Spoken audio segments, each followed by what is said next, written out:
Al құрметті оқушылар, бүгін біз сіздермен биология пәніндегі сабағымызды бастаймыз. Бірінші сабағымызды бастар алдында алдыңғы білімімізді, алдындағы жаңағы 7-ші сыныпта, 8-ші сыныпта өткен білімдерімізді, өткен тақырып бойынша білімдерімізді еске түсіріп өтейік. Ол үшін біз сіздермен келесі ойынды ойнаймыз. Қазір сұрақтар беріледі. Осы сұрақтарға әр топтан бір оқушыдан келіп жауап берсеңіздер, келіңіздер. Бірінші сұрақты нақты оқимыз, Бекзат тіле ойыңыз. Сұрақты нақты оқып жіберіңіз. Ағзаның бақтың морфологиялық және функциялық сабақтастығын қамтамасыз ету қасиетін анықтады.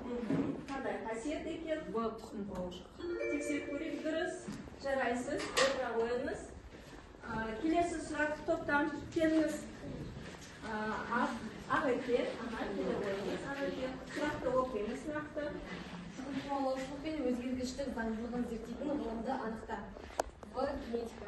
Генетика ғылымы, әрине, жақсы, әртарап кеттік. Келесі сұрағымыз кім? Амина. Белсендірек болайық, ұялмаймыз, қысылмаймыз, ешқандай. Амина. Гомозигота дегеніміз не? Гомологиялық хромосома берілген ақышына екі бірдей аллель барады. Гомологиялық дегеніміз бұл екі бірдей ағза. Естеріңізге түсетін болса, яғни екі бірдей бұл тұстағы ағзаны гомозигота деп атайды. Айсада, келе ойыңыз. Қандай генетикалық символ бұл Венераның қол айнасы? Әрине. Қандай белгіні білдіреді? Венераның қол айнасы, қай жыныс белгісі? Әйел адамның жыныс белгісі, дұрыс. Айқын жауап бергісі келіп тұр. Бұл Марстың қалқанымен найзасы. Бұл символ Марстың қалқанымен найзасы. Жақсы. Керемет, барлықтарыңыз жақсы алдыңғы білімді еске түсіріп өтті. Ондай болса, ары қарай жалғастырайық.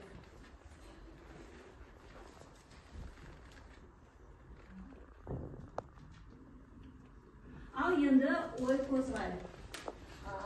Мына суретке назар аударатын болсақ, бұл суретте ата-аналарының кейбір белгілері балаларына беріліп тұр. Қалай беріліп тұр? Не айтамыз? Неге байланысты болуы мүмкін бүгінгі сабағымыздың тақырыбы? Тұқым қуалаушылыққа, сосын емге, ағерге айтады. Жағынан қарайтын болсақ, коммуникацияға байланысты деп ойлаймын. Яғни ол осы ДНК-ның ішіндегі хромосомаларының бір-бірімен жақындасып, осылай бір-бірімен араласуы. Осының арқасында бірақ конъюгация негізінде жануарлардың арасында жүреді. Соны ескеруіңіз керек. Жақсы, соны ескеріңіз. Дұрыс, бұл жерде ата-аналарынан ұрпақтарына беріліп отырған белгілерінің қасиеттері. Өйткені мынау шаштарының түсі, көздерінің түстері қалай берілгені көрініп отыр. Ондай болса, бүгінгі біздің сабағымыз неге бағытталған? Яғни тұқым қуалаушылық, соның ішінде моногибридті будандастыру, яғни гаметалардың тазалығы туралы білетін боламыз. Бүгінгі күн ретін жазып алайық және бүгінгі сабағымыздың тақырыбы тұқым қуалаушылық заңдылықтары, цитологиялық негіздері, соның ішінде моногибридті будандастыруды өтетін боламыз. Бүгінгі сабағымыздың мақсаты бізде моногибридті будандастырудың цитологиялық негізін дәлелдеуіміз қажет, және сол цитологиялық негізін дәлелдеуге қажетті есептерді шығаратын боламыз. Сіздерде оқулықтар нешінші?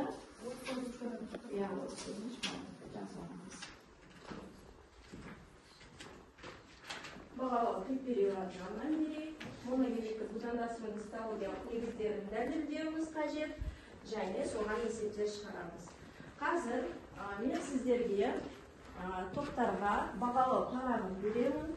Араларыңызда спикер тағайындалып, осы жалпы топтың ішінде қаншалықты топ мүшелері жұмыс атқарып отырғанын бағалауымыз қажет. Осында жазып отырамыз, өйткені сабақ аяқталған кезде мен сіздердің жалпы бағдарыңызды жинауым қажет. Сонымен қатар бүгінгі сабағымыздың барысында біз мезгілдің яғни бұршақтарына қатысты тақырып болғаннан кейін алдарыңызға мынандай 10 балдық бұршақтарды таратамын. Осы жерге аты жөндеріңізді жазып, дұрыс жауаптарыңызға, яғни бұршақтарды белгілеп қоя отырсаңыздар болады.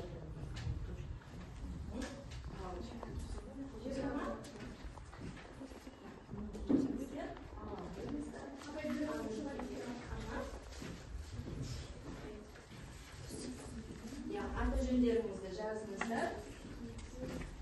Так, спикерларымыз тағайындаңыздар. Жақсы. Ал мұндай болса, бірінші осы сабағымыздың тақырыбына қатысты, яғни мынау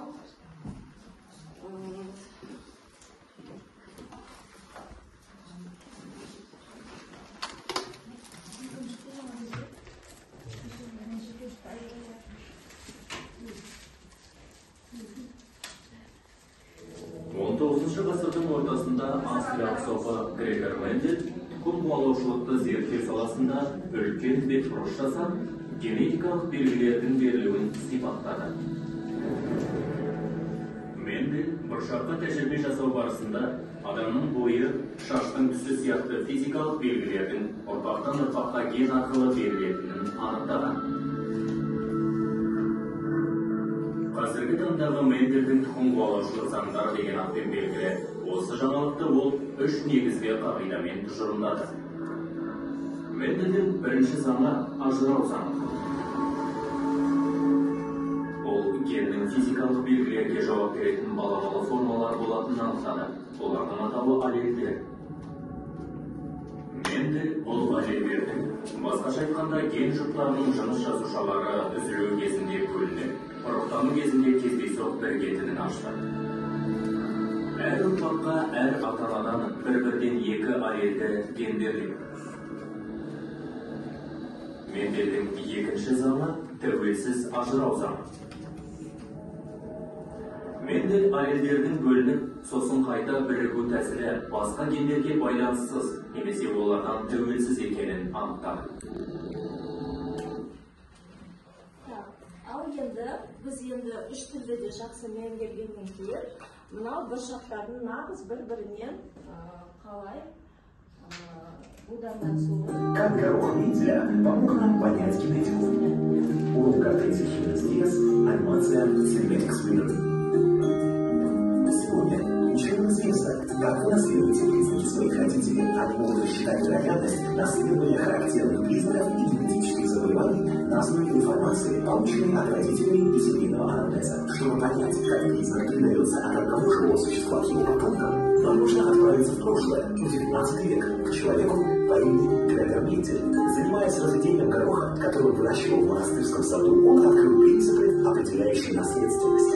В одном из самых классических примеров Мендель скрестил чистосортное растение с желтыми горошинами с чистосортным растением с зелеными горошинами. И получились желтые горошины. Признак желтого цвета Мендель назвал доминантным. Затем он назвал его длинным растением с желтыми горошинами как и зеленые горошины, что означало, что зеленый признак был скрыт за доминантным желтым. Один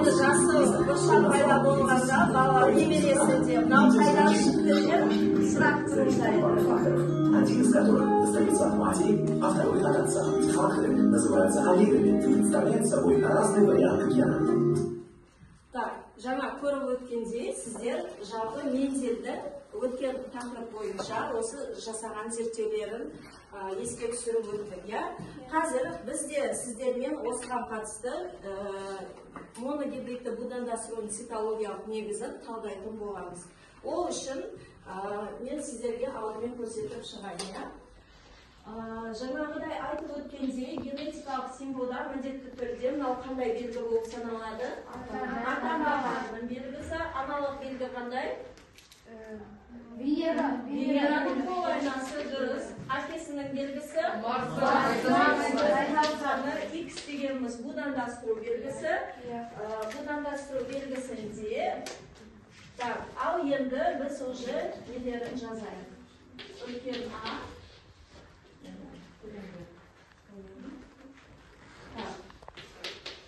Екі үлкен А. Бұл сары бұршақ, таза сары бұршақ, ешқандай ген араласпаған, және екі кішкентай А. Бұл да таза бұршақ, ешқандай ген араласпаған. Енді осыдан нәтижесінде не шығады? Бір дегеніміз не болады? Бірінші ұрпақ. Жаңа әкесі ренжіп тұрды, я? Менің жасыл түсім қайда кеткен? Балалардың бәрі сары деп жаңағындай ой туындады. Бұл енді мультипликациялық тұрғыдан. Мына жердің барлығында қарап отырсаңыздар, барлығы қандай түс болып шықты? Яғни сары түсті. Бірақ ол сарының құрамында не бар? Жасыл бар. Жасыл ген бар, ол гендер бізге көрінбейді.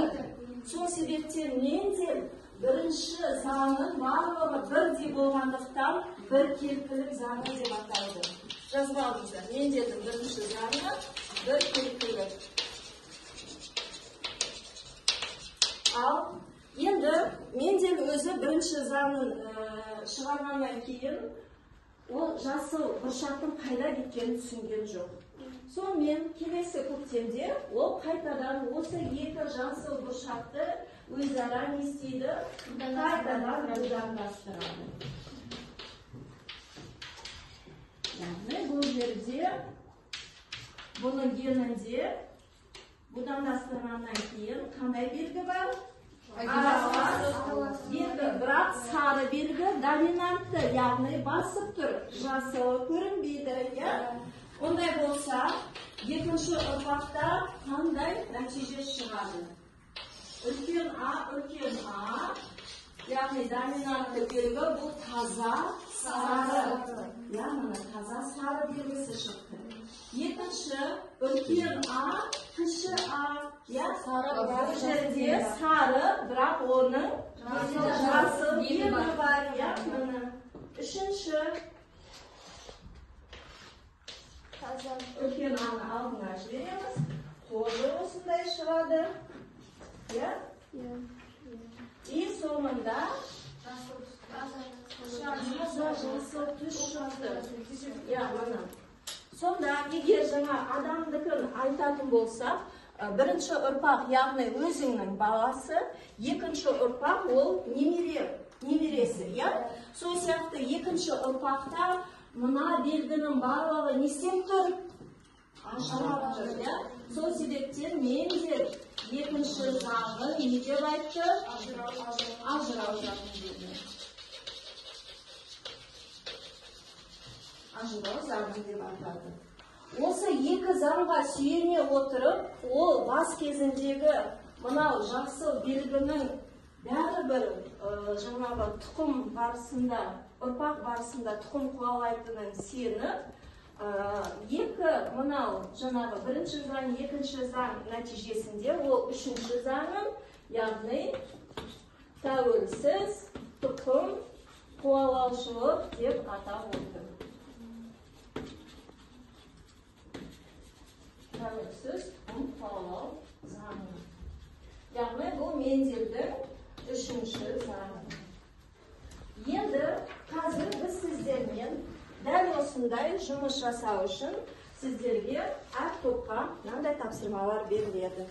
Бірінші топқа қой көзді, яғни карие глаза дейміз, қоңырқай көз, көк көзге қарағанда басымырақ. Негізі табиғатта кейбір белгілер олар уже белгілі. Мысалы, бұйра шашты көп па, жоқ тік шашты көп па? Тік шаш көбірек, табиғатта. Немесе қой көзді көп па, көк, немесе жасыл көзді көп па? Әрине қой көзді көк. Сол сияқты қой көзді сіздерде доминантты белгі. Так, оқулықтарымызды жинап ортаны ашайық. Сіздерге ақ қоянды берейін, гүл берейін. Сіздерге ақ қоян мен қара қоян. Қазір сіздер дәл осындай моногибридті будандастырудың цитологиялық негізін анықтауларыңыз керек. яғни міне әрқайсыңызға жеке-жеке есептеріңіз беріліп отыр. Оны есепті де көрсетесіздер. Дескрипторларыңыз мынау. Әрқайсы әр конверттің ішінде мынандай белгілеріміз бар. Сол белгілердің барлығын орналастыру арқылы сіздер дәл осындай алгоритм құрастыруларыңыз керек. Қанекей тездетеміз. Бізде уақыт дайындалуға 6 минут.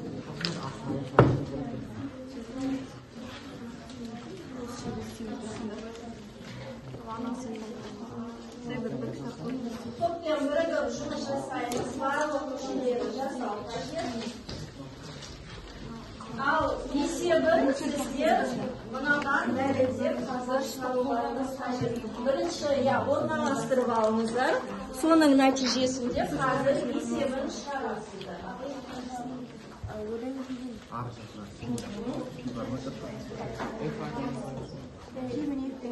Қандай көз болып шыққан? Қой көзді, қоңырқай көз немесе қой көзді. Бірақ олардың денінде не бар? Денінде көз бар. Әрине, молодцы. Так, сіздерде ақ гүл, қызыл гүл доминантты.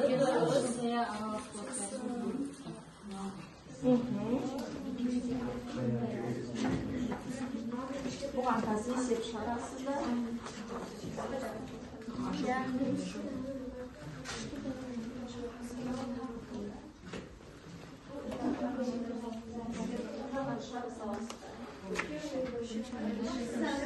Так, сіздерде қызыл гүл, сіздерде қоян. Так, дұрыс.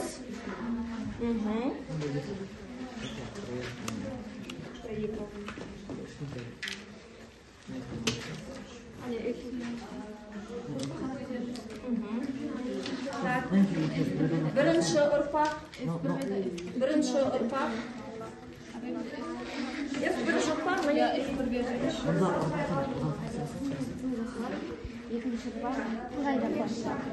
Қандай символ жетіспейді, айтасыңдар, қай жерде болады? Дұрыс, бірінші ұрпақта сіздерге не шығыпты? Барлығы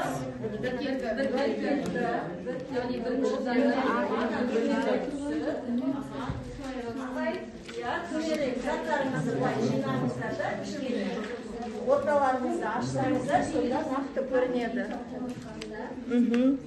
Керемет, молодцы.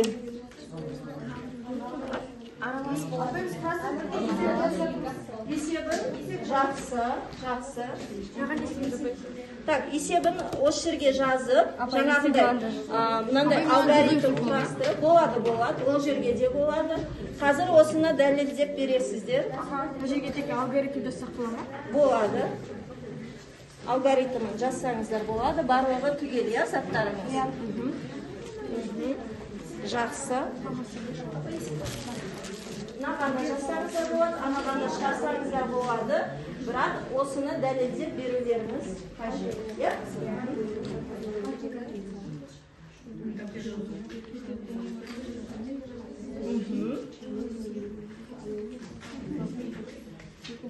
Қайсы бірінші заңына сәйкес, қайсы бұдан екінші заңына сәйкес.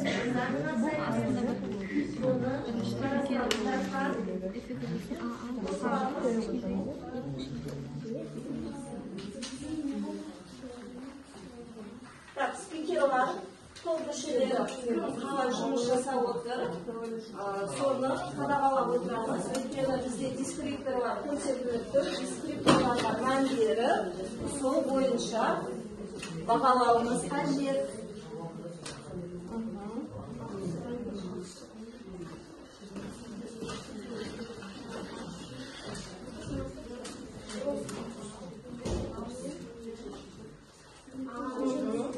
Дұрыс.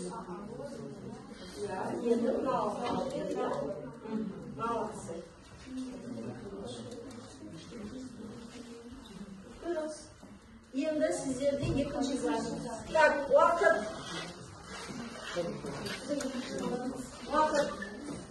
Бір минут қалып тұр. Сіздерге қорғауға 1,5 бірде 80, ой, бірде 30 сондай. Болдыққа топтық ережені сақтаймыз. Топ ережесі бойынша бір-бірімізді сыйлаймыз, бір-біріміздің жаңағы қорғаған баяндамаларымызды тыңдаймыз және құрметтейміз. Сол үшін уақыт бітті деген кезде барлығымыз бірдей тоқтатуымыз қажет. Қазір барлығы бірдей тоқтатылсын. Так, все, тоқтатамыз. Уақыт аяқталды. Ешқандай жұмыс жасамаймыз. Уақыт аяқталды. Сіздер жақын келіп көрсеңіздер болады. Келіңіздер топ оқушылары, бірінші топ, екінші топ, үшінші топтікі алдымен тыңдап алайық. Бері жақындап келіңіздер, мына жердегі қояндарыңыз туралы бізге айтып беріңіз. Неге ақ қоян қайда, қара қоян қайда? Бәріңіз келіңіздер, тез көріңіздер.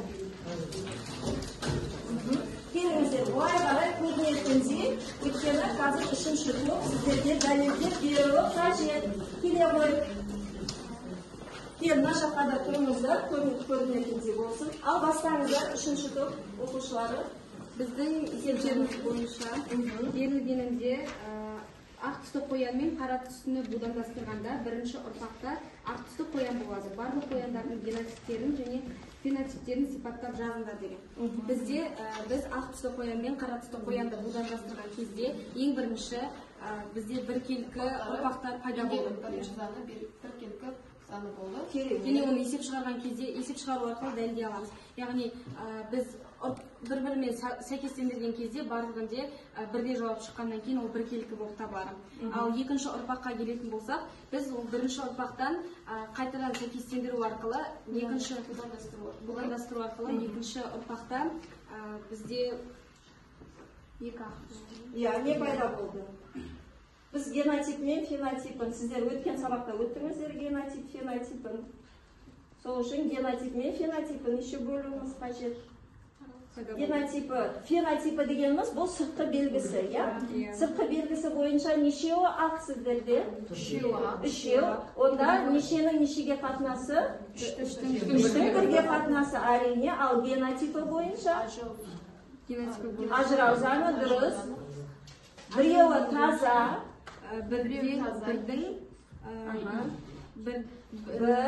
біреуі таза, екеуі біркелкі, дұрыс, және үшінші аралас болады. Дұрыс. Сонда қандай? Бірдің, екінің, бірге қатынасы. Дұрыс, молодцы. Кеттік, келесі топқа кеттік, тез екінші топқа. Екінші топты тыңдаймыз. Дайынсыздар ма? Тез бастаңыздар. Қызыл гүлдің ақ гүлмен будандастырған кезінде бірінші ұрпақта бізде барлығы қызыл гүл шығады. Яғни бұл жерде қызыл гүлдің гені басымырақ болып, барлық үш гүл қызыл гүл болып шықты. Екінші ұрпақта екі қызыл гүлді будандастырғанда бірінші ұрпақтағы ақ гүлдің гені бойынша бізде бір гүл толықтай қызыл, екінші гүлдің аралас. 2 мен 3, Ал үшінші гүлде толықтай ақ гүл шықты. Дұрыс. Генотип пен фенотипті айтамыз. Генотипі бойынша бірдің екіге және одан кейін бірге қатынасы. Не үшін генотип дейміз? Ген деген қай белгісі? Ішкі, яғни ДНК-дағы белгісі. Дұрыс. Ал фенотипі бойынша үштің бірге қатынасы. Үштің бірге қатынасы. Молодцы. Жарайсыздар. Келесі қой көздер көксіз. Адамда қой көзі белгі. Екінші топ келеміз. Қой көзі белгі көп көзден басымдылық көрсетіп тұқым қуалайды. Мынандай АА генотипі бар әйелге генотипі еркек үйленді. Ата-анасының фенотипін анықтаңыз. Екінші ұрпақтағы балалардың генотипін және фенотипін анықтаңыз. Бұл есепте бізде ең басында F1, яғни бұл бізде бірінші ұрпақ. бірінші ұрпақ, яғни бірінші бірінші заңы, яғни біріншісінде будандастырған кезде барлығы қой көзді болды, бірақ оның геніне үңіліп қарасақ, ода көк көзді ген болды. Ал екінші рет будандастырған кезде бұл жерде F2, яғни екінші ұрпақ, ол кезде үш қой көзді ұрпақ және де бір көк көзді ұрпақ, яғни бұл кезде бірдің екіге және бірге қатынасы. Генотипі бойынша бірдің екіге және бірге қатынасы, ал фенотипі бойынша үштің бірге қатынасы. Сондай-ақ бізде бұл Мендельдің бірінші заңы бойынша осы біркелкі, екінші заңы бойынша Жарайсыздар. Барлықтарыңызға шапалақ, керемет, жақсы қорғап шықтыңыздар. Жақсы дәлелін келтірдіңіздер. Сонымен қатар генотипі мен дескрипторды 5-шісіндегі генотипі мен фенотипін ажыратып шықтыңыздар. Жаңа дұрыс айтып шықты. Атыңыз кім? Жаңа генотип дегеніміз не дегенде? Арайлым жаңа генотипті айтып шықты. Бірдің екі, бірге қатынасы, үштің бірге қатынасы. Фенотип дегеніміз ол сыртқы белгісі. Жақсы, жарайсыздар. Өздеріңізге тез спикерлер бағаны қойып шығыңыздар. Өздеріңізді де бағалап шығыңыздар. Мына жерде осы тапсырма ауқымды, дәлелді есеп шығару болғандықтан 5 балмен бағаланады. Ары қарай кеттік. Мынаны енді тексеруді қажет жоқ, бұның барлығын сіздер дәлелдеп шықтыңыздар. Екінші тапсырма жұптық жұмыс. Тез дәптерімізді аламыз. Пенет торы бар. Яғни дәл осы мына алгоритмді енді пенет торына салып есептеп шығаруымыз керек. Тез. Бірінші ұрпақты ғана қарастырамыз. Бірінші ұрпақты. Пенет торы. Тез белгілерді пенет торына дұрыс үйлестіреді. Бірінші ұрпақты ғана аламыз. Біркелкілік заңын. Дәптерімізге орындаймыз. Сосын Динара, Ерзат, Гаухар, Жанеркен дәптермен ауысып бір-бірін тексереді. Ал Айқын, Айзада, Дарханмен, Арайлымен сіздер бір-біріңіздің, ал сіздер үшеуіңіз сызып отырмай, тоже бір әдіс ретінде осы моногибридті будандастыруды дәлелдеуге арналған бір тәсіл болып саналады. Сол үшін тәсілдерін сіздер мына түрінде білсеңіздер болады. Ертең мысалы ұбт тапсыруға барған кезде қайсысы ыңғайырақ, сол тәсілді өздеріңізге таңдасаңыздар да болады.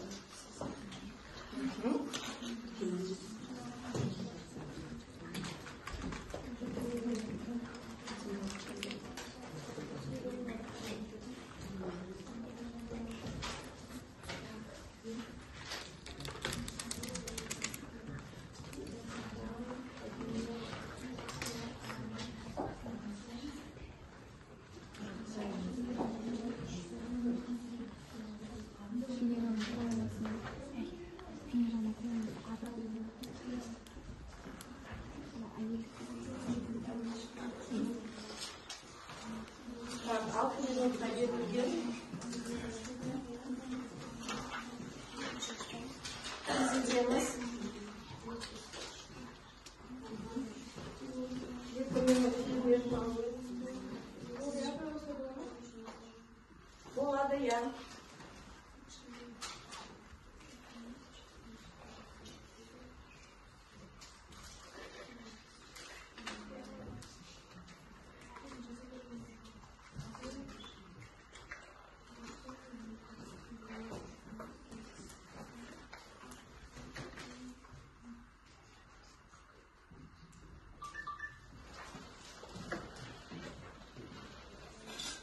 Все, тоқтатамыз. Жазып шықтық бар, бір-бірімізге тез-тез жазып шығамыз. Тағы бір 30 секунд давайте. Біз жаңа неге көбірек уақытымыз кетті.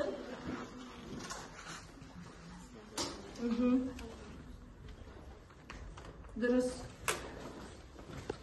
Так, болсаңыздар, бір-бірімізбен ауысыңыздар, дәптерлеріңізді. Қане, ауысамыз. Так, алсайық. Ал, ондай болса тексеріп көреміз. Тексеріп көреміз, және бір-бірімізді тез бағалап жібереміз. Тексереміз. Bir-birimizni бағалап жібереміз. Бұл бір балдық тапсырма. Балдарымызды бұршаққа белгілейміз. Балдарымызды бұршаққа белгілейміздер.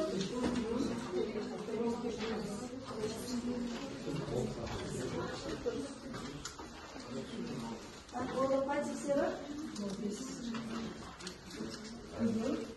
Ya, dürüst түсіндіріп беріп жатыр.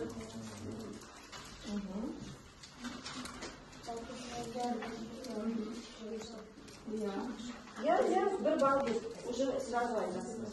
Так, балдарымыз беріңіздер, бір-бірімізге. Көрсетсеңдер бір бал. Молодец, Кавказ, бір бал. Ага. Так, Türkümde bir bal.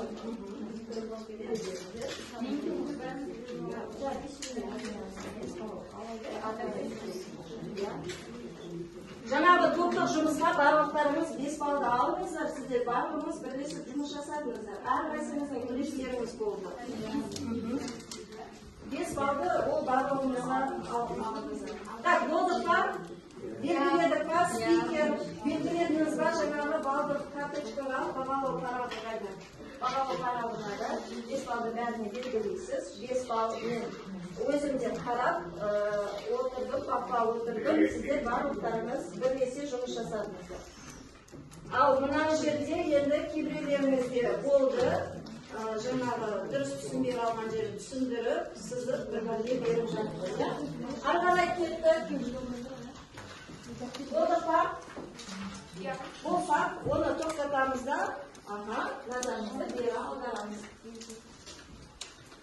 Ал мына жерде енді сіздердің алдарыңызға мен қазір мынандай дұрыс, бұрыс әдісі бойынша ақиқат жалғанды анықтаймыз. Қазір сұрақтарды оқимыз. Осы сұрақтарды оқу арқылы біз карточкаларды көтереміз. Яғни көп карточкаларыңыз сізде сигнальный карточка дейді ғой, дұрысты көрсетеді, қызыл бұрыс. Дайыныз ба? Сатаспаңыздар. Мұны бар, тоқтаңыз. Екі адамға біреу болмайды. Екі беріпсің.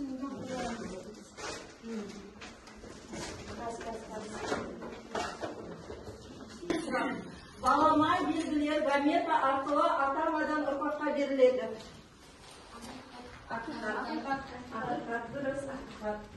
Гаметада бір жұп гомологиялық хромосомалар болады. Болмайды, гаметада екі жұп болады. Так, ұрпақтар арасындағы байланыс белгінің дамуын анықтайтын гендерді тасымалдайтын гаметалар арқылы жүзеге асады дейді. Ақиқат, яғни әрине гаметалар белгілі бір генді анықтау үшін қажетті. Келесі диплоид ағзаның соматикалық жасушаларына гомологиялық хромосоманың біреуі ғана енеді дейді. Ондай болса сұрағыңыз тексеріп көрейік. Жоқ, тексерілмейді екен. Жақсы, жаңағындай ақиқат жалған, ол дұрыс. То есть сіздердің барлықтарыңыз дұрыс жауап бердіңіздер. Енді балдарыңызды еңіздеріңізге белгілеңіздер. Сіздер 4 сұрақ болды. 2 дұрыс жауап, 1 бал. Белгілеңіздер, барлықтарыңыз дұрыс жауап бердіңіздер негізінде. Жақсы.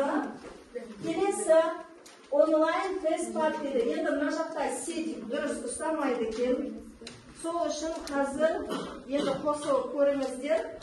Телефонға мүмкіндік болғанша қосылыңыздар. Болмаса мен шығарып та алып келіп қойдым. Яғни негізі қосылған кезде сіздердің әрқайсыларыңызға сертификат беріледі. Осыны жақсы орындағандарыңыз үшін. Сол үшін давайте көріңіздер. Свет ұстамаса? Так, бағана неге қосылып көріңіздер, мен сетіма пароль берейін ба? Ұстамай тұр ма? өкінішті. Ал күнде ашып жатса, өтелеріңіз сізде ашып тұрып, өтіңіз.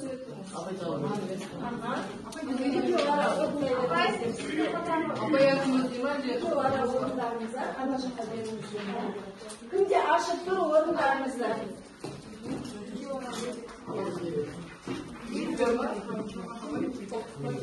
Жоқ, негізінде жеке орындаларыңыз керек, ол жеке жұмыс, бірақ енді ұстамаса екеуіңізде де бірге орындарыңыздар. Ал күнде ұстап тұр, пожалуйста, сол жақтан өтіңіздер.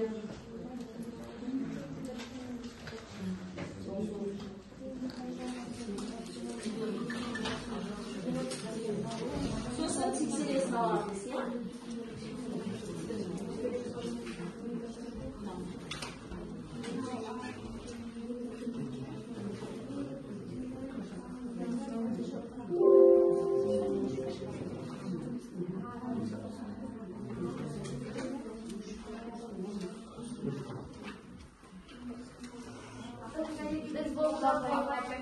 Makas çekseniyoruz.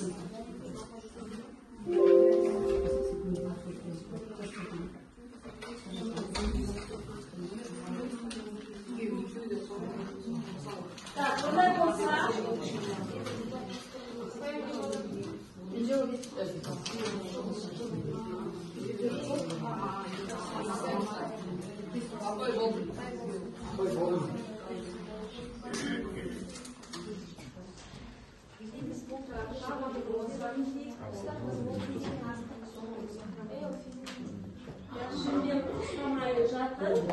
Так, бірінші сұрақта не дейді? Давайте сұрақ бойынша оқайық.